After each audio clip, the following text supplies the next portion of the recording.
Hello dear student. तो हम लोग इलेक्ट्रोकेमिस्ट्री का लेक्चर नंबर 13 स्टार्ट करने जा रहे हैं। ठीक है, जिसमें हम लोग सबसे पहला जो टॉपिक है वो डिस्कस कर रहे हैं डिटर्मिनेशन ऑफ ये क्या limiting molar conductivity of weak electrolyte. जैसा कि हम लोगों ने जो लास्ट लेक्चर में पढ़ा था कि ग्राफिकली हम लोग वीक इलेक्ट्रोलाइट का लिमिटिंग मोलर कंडक्टिविटी नहीं निकाल सकते। स्ट्रॉन्ग इलेक्ट्रोलाइट का तो निकाल सकते हैं, बट वीक इलेक्ट्रोलाइट का लिमिटिंग मोलर कंडक्टिविटी हम लोग नहीं निकाल सकते। तो लिमिटिंग मोलर कंडक्टिविटी हम लोग कैसे निकालेंगे, ठीक है ना, इस चीज़ को करते हैं। तो इसको हम लोग क्वेश्चन के माध्यम से समझते हैं कि जैसे लिमिटिंग मोलर कंडक्टिविटी दे रखा है ऑफ HCl, मान लीजिए X है, limiting molar conductivity of NaCl Y है, और limiting molar conductivity of sodium acetate जो कि Z है। एक्स वाई जेड यूनिट आपको पता ही है क्या होता है, तो साइमन सेंटीमीटर स्क्वायर पर मोल, तो ये यूनिट होता है। और आपसे पूछ रहा है calculate limiting molar conductivity of CH3COH। तो आपको पता है CH3COH एक क्या है, वीक इलेक्ट्रोलाइट है। तो इसकी लिमिटिंग मोलर कंडक्टिविटी हम कैसे निकालेंगे, और ये ऊपर ये तीन इंफॉर्मेशन मुझे दे रखा हुआ है। ठीक है बेटा, तो कैसे निकालते हैं। तो ऊपर ये जो है ये स्ट्रॉन्ग इलेक्ट्रोलाइट है, HCl एक स्ट्रॉन्ग इलेक्ट्रोलाइट है, NaCl एक स्ट्रॉन्ग इलेक्ट्रोलाइट है, सोडियम एसीटेट एक स्ट्रॉन्ग इलेक्ट्रोलाइट है। तीनों की limiting molar conductivity X, Y और Z दे रखा है, और आपको वीक इलेक्ट्रोलाइट प्लस CH3COH का लिमिटिंग मोलर कंडक्टिविटी निकालना है। ओके, तो कैसे निकालेंगे, देखिए इसको हम लिख सकते हैं क्या, हमें पता है limiting molar conductivity of CH3COH is equal to क्या होगा, limiting molar conductivity of acetate ion plus limiting molar conductivity of H+ ion. यही तो कोलेक्स ला था। तो ये इन्फॉर्मेशन जो 1, 2 और 3 जो दे रखी है, इनको मुझे ऐसे यूज करना है कि इससे फाइनली मुझे ये चीज़ मिल जाए। तो देखिए एसीटेट आयन मुझसे कहाँ से मिल रहा है, तो थर्ड से एसीटेट मिल रहा है, और H+ कहाँ से मिल रहा है, तो फर्स्ट से H+ मिल रहा है। तो ये दोनों मुझे आयन चाहिए। तो अगर मैं फर्स्ट और सेकेंड को आपस में जोड़ दूँ और थर्ड अगर मैं घटा दूँ तो क्या आएगा, तो देख लीजिए ध्यान से क्या आएगा, limiting molar conductivity of first का क्या आएगा H+ plus limiting molar conductivity of Cl- ये हो गया, प्लस सेकेंड में क्या है, limiting molar conductivity of Na plus limiting molar conductivity of Cl-, और माइनस क्या होगा,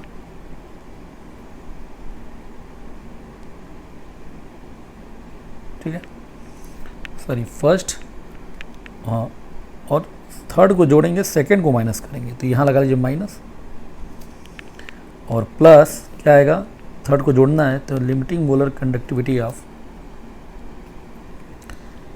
acetate ion plus limiting molar conductivity of Na+। तो यहाँ से आप देख रहे हैं कि ये माइनस में है, तो Na+ से Na+ कट गया, Cl- से Cl- कट गया, तो अल्टीमेटली बचा क्या, तो limiting molar conductivity of H+ plus limiting molar conductivity of acetate ion, और यही क्या है, is equal to limiting molar conductivity of CH3COH। Clear यहाँ तक। तो यानी कि मैं अब क्या लिख सकता हूँ कि लिमिटिंग मोलर CH3COH मैं क्या लिख सकता हूँ सीधे सीधे, कि that is limiting molar conductivity of HCl plus limiting molar conductivity of sodium acetate minus limiting molar conductivity of NaCl, और जोड़ देंगे तो क्या होगा, X plus Z minus Y। तो अपन डायरेक्ट इस चीज़ को क्या कर सकते हैं, सॉल्व कर सकते हैं। अब यहाँ X, Y, Z की क्या होगी, वैल्यू दी हुई। तो क्या यहाँ पर हुआ है, बेसिकली यहाँ पे हुआ ये कि हमने वीक इलेक्ट्रोलाइट का लिमिटिंग मोलर कंडक्टिविटी निकाला with the help of the data of the limiting molar conductivity of strong electrolyte. तो यही वो टॉपिक था, determination of limiting molar conductivity of weak electrolyte. Okay, तो ऐसे ही बेसिक से क्वेश्चन होंगे, आ गया समझ बेटा। तो ये पहला टॉपिक था। इसके बाद से जो दूसरा टॉपिक है वो क्या है, determination of degree of dissociation यानी कि alpha and dissociation constant of weak electrolyte. तो अगेन वीक इलेक्ट्रोलाइट के बेसिस पर क्या करना है कि मुझे अल्फा निकालना है और डिसोसिएशन कांस्टेंट निकालना है वीक इलेक्ट्रोलाइट का। तो कैसे निकालेंगे, तो फॉर एग्जांपल आप ऐसे समझिए कि जो अगर कोई सोल्यूशन है, कोई वीक इलेक्ट्रोलाइट है, आपको पता है कि वीक इलेक्ट्रोलाइट जो होता है उसका अल्फा लेस देन 1 होता है, कंप्लीट डिसोसिएट नहीं होता है।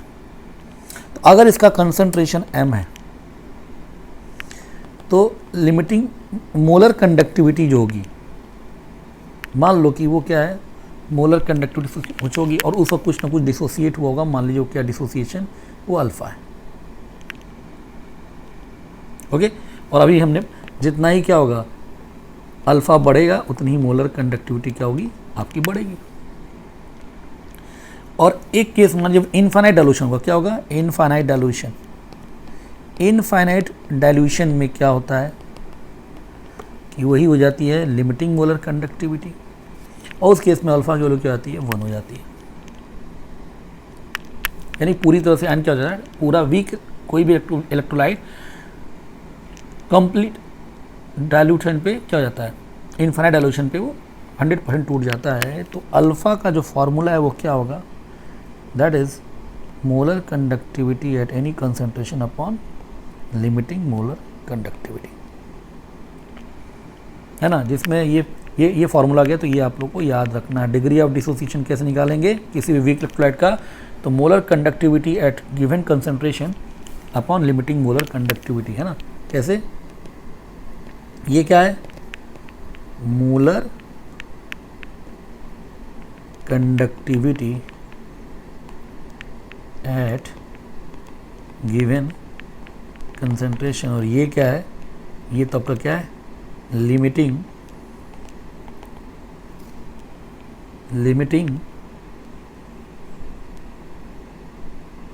मोलर कंडक्टिविटी, ठीक है ना, क्या है, लिमिटिंग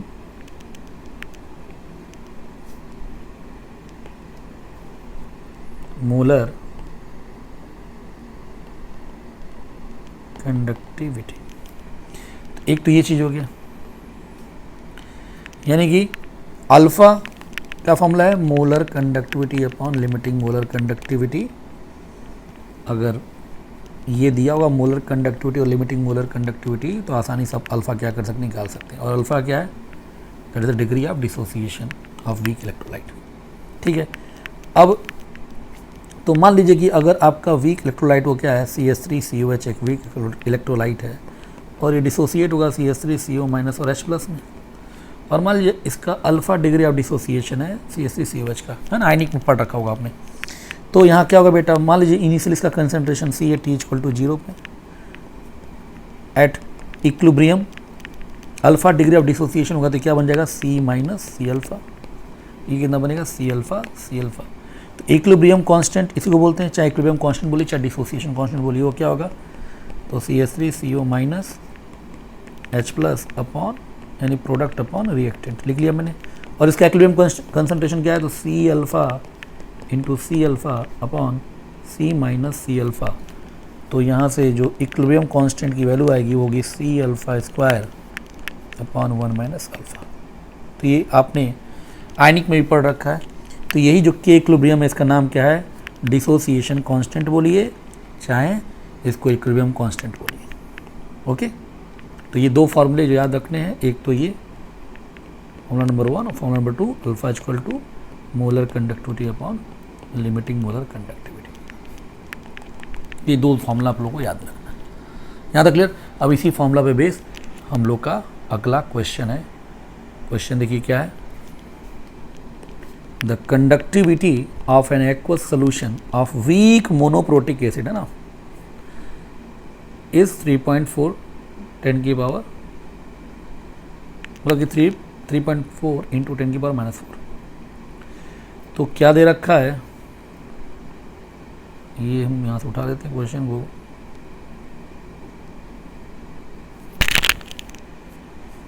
ठीक है, यहाँ लिख लेते हैं।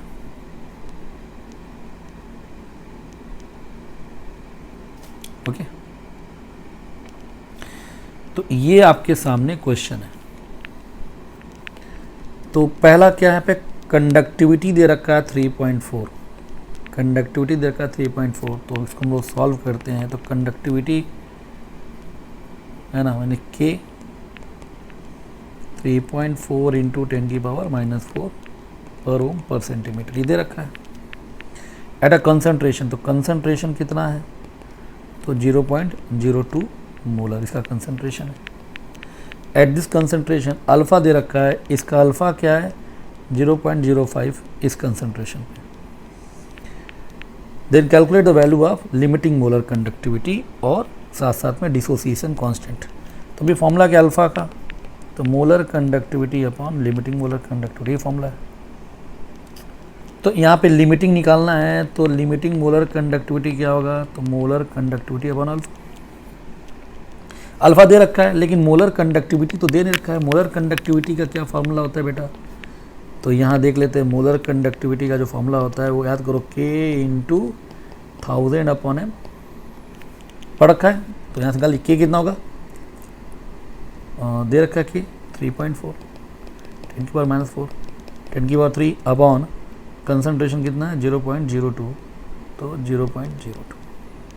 अब देखिए K का यूनिट क्या रखना है, ध्यान रखना है। अगर ये जब दे रखा है तो तब ये फॉर्मूला लगेगा। K की यूनिट आपको ध्यान रखना है इस फॉर्मूले में। ठीक है, कितना हो जाएगा, डिवाइड कर लीजिए 10 की पावर -2 पर गया 5, तो ये हो जाएगा 1.7 इंटू 10 की पावर इंटू 10। सॉल्व कर लेंगे। ठीक है, तो यहाँ से आ जाएगा 17 अपॉन अल्फ़ा कितना है 0.05 ये अल्फ़ा है।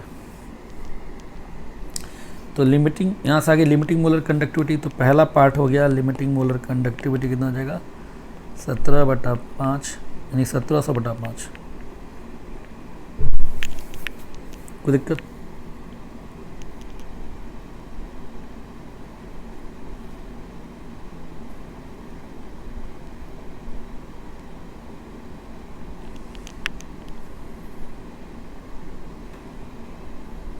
ठीक है। अब उसके बाद से जो सेकेंड पार्ट है वो क्या है, इक्विलिब्रियम कांस्टेंट निकालना है, डिसोसिएशन कांस्टेंट। वो कितना होता है, तो C alpha square upon 1 minus alpha, यही होता है।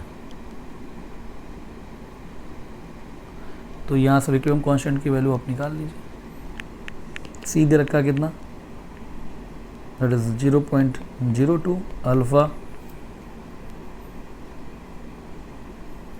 0.05 उसका भी square upon 1 minus alpha that is 0.05 आ जाएगा वैल्यू यहाँ से। ठीक है, तो ये इस पर भी बेस ऐसा क्वेश्चन, ऐसा और भी क्वेश्चन पूछ सकते हैं सिंपल। तो ये हो गया। इसके बाद से अगला जो हम निकालना है वो क्या है, solubility and solubility product of Sprüngli soluble salt. कि स्प्रिंगली सॉल्युबल सॉल्ट है, आयनिक में अपने पढ़ रखा होगा। स्प्रिंगली सॉल्युबल सॉल्ट में क्या है कि जिनकी सॉल्युबिलिटी बहुत ही कम होती है, नामात्र होती है, तो उनके सॉल्युबिलिटी प्रोडक्ट और सॉल्युबिलिटी प्रोडक्ट मतलब कि KSP और S फॉर सॉल्युबिलिटी। तो पढ़ रखा होगा KSP और S, स्प्रिंगल सॉल्युबल सॉल्ट का आपको याद आ होगा आयनिक प्रोडक्ट में। तो उनकी बात है, क्या होता है देखते हैं। तो थोड़ा सा आयनिक वाली बात, saturated solution of any sparingly soluble salt. Sparingly soluble क्या होता है, जो बहुत कम सॉल्युबल हो, और सैचुरेटेड यानी कि फर्दर कोई सॉल्युबिलिटी पॉसिबल न हो, is assume to be infinitely diluted. तो एक ये बात कह रहा है कि किसी भी स्प्रिंगली सॉल्युबल सॉल्ट का सैचुरेटेड सोल्यूशन हम क्या मानते हैं, इनफाइनाइटली डाइल्यूट मानते हैं। एक ये बात कह रहा है, बिकॉज क्यों, because Sprüngli soluble salt has very low solubility, इनकी सॉल्युबिलिटी इतनी कम होती है कि हम क्या मानते हैं इसको हैं, इनफाइनाइटली डाइल्यूट मानते हैं। इतना क्लियर। और मोलर कंडक्टिविटी का ही फॉर्मूला है वो 1000 इंटू के अपॉन मोलैरिटी, जहाँ के की यूनिट क्या रखनी है, ध्यान रखना है साइमन पर सेंटीमीटर। ओके, तभी फॉर्मूला अप्लाई होगा। फिर क्या बोल रहा है, फॉर इन्फिनेटली डाइल्यूटेड कंडीशन, जब इन्फिनेटली डाइल्यूट होगा तो उस केस में मोलर कंडक्टिविटी और लिमिटिंग मोलर कंडक्टिविटी तो बराबर ही हो जाएगी। ठीक है, तो अब मैं इसी फॉर्मूले को, मोलर कंडक्टिविटी को मैं क्या लिख दे रहा हूँ, limiting molar conductivity is equal to K into 1000, और मोलैरिटी को मैं क्या बोल देता हूँ, सॉल्युबिलिटी। तो ये मोलर, लिमिटिंग मोलर कंडक्टिविटी क्या होती है, K into 1000 upon S for solubility. तो लिमिटिंग मोलर कंडक्टिविटी के, that is the conductivity of that insoluble salt, sparingly soluble salt, S क्या है, that is the solubility of that salt. तो solubility यहाँ से निकल जाएगी एस। अगर मुझे लिमिटिंग मोलर कंडक्टिविटी के पता होगा तो यहाँ से एस निकल जाएगा। तो एस क्या है, सॉल्युबिलिटी ऑफ सॉल्ट, और एस की यूनिट क्या होती है, मोल पर लीटर। तो ये आपका एक पहला इंपॉर्टेंट फॉर्मूला आ गया इसके, जो आपको याद रखना है, रिमेंबर। फिर अगला क्या है कि रिलेशन बिटवीन के S P and S depend upon salt. अब ये आयनिक में आपने पढ़ रखा होगा कि के एस पी और एस का रिलेशन आयनिक इक्विलिब्रियम में कि साल्ट पे डिपेंड करता है कैसे टाइप का साल्ट है। जैसे अगर AgCl 1:1 टाइप है तो के एस पी क्या होता है, S²। अगर ये है सिल्वर ऑक्जेलेट तब इस केस में के एस पी क्या होता है, 4s³। और अगर जिंक फॉस्फेट है इस केस में के एस पी और एस के बीच में रिलेशन क्या होता है, ये। तो अगर ऊपर से अगर एस निकल गया, अगर आपने एस निकाल लिया तो AgCl के लिए निकालना है के एस पी, तो इस फॉर्मूले को यूज कर लीजिए। इसका निकालना है तो इसको यूज कर लीजिए, इसका निकालना है इसको यूज कीजिए। मैं यही आपको सजेस्ट करूँगा कि के एस पी और एस का रिलेशन कैसे निकालते हैं, ये आयनिक इक्विलिब्रियम में डिटेल में डिस्कस किया गया है। तो आप उस नोट्स को या उस लेक्चर्स को आप लोग देख लीजिएगा। ठीक है, एक बार ऊपर फॉर्मूले से एस आ गया और एस निकालते ही फिर कौन सा साल्ट है उसके ऊपर डिपेंड करता है कि कौन सा फॉर्मूला यूज करेंगे, और उससे आप एस की वैल्यू पुट करके क्या कर लेंगे, के एस पी निकाल लेंगे। तो इस तरीके से हम लोग क्या कर लिए, सॉल्युबिलिटी और सॉल्युबिलिटी प्रोडक्ट हम लोग निकालना सीख लिए। ठीक है, अभी क्वेश्चन करते तो ये बात और क्लियर हो जाएगी आपकी। क्वेश्चन क्या देखिए, for a saturated solution of AgCl का देखिए सैचुरेटेड सोल्यूशन है 25 डिग्री सेल्सियस, कंडक्टिविटी दे रखी है, ये कंडक्टिविटी है। वाटर की वाटर भी क्या है, वाटर में भाई H+OH- तो है ना, तो वाटर की भी कुछ ना कुछ कंडक्टिविटी होगी, तो वाटर की कंडक्टिविटी दे रखी है। और फिर क्या बोला, इफ लिमिटिंग मोलर कंडक्टिविटी दे रखी है AgCl कितनी है, देन बताना है कि AgCl की सॉल्युबिलिटी क्या होगी और KSP क्या होगा। करते हैं इसको सॉल्व। क्या है बेटा, देखते हैं। तो AgCl का 25 डिग्री सेल्सियस पे कंडक्टिविटी कितनी है, तो ये है। तो कंडक्टिविटी ऑफ AgCl लिख लेते हैं 3.4 इंटू 10⁻⁻7 पर ओम पर सेंटीमीटर। और कंडक्टिविटी ऑफ वाटर क्या दे रखा है, 2.02 10⁻⁻6 पर ओम पर सेंटीमीटर, ये भी दे रखा है। कंडक्टिविटी दे रखी है, कोई दिक्कत। अब क्या है, लिमिटिंग मोलर कंडक्टिविटी दे रखी है, तो पूछ रहा है, ठीक है ना। तो अब इसमें थोड़ा ध्यान देना है कि ये जो कंडक्टिविटी है ये सोल्यूशन की है, सैचुरेटेड सोल्यूशन यानी कि AgCl एक्वस। तो AgCl की कंडक्टिविटी क्या होगी, तो that is the conductivity of aqueous solution minus conductivity of water.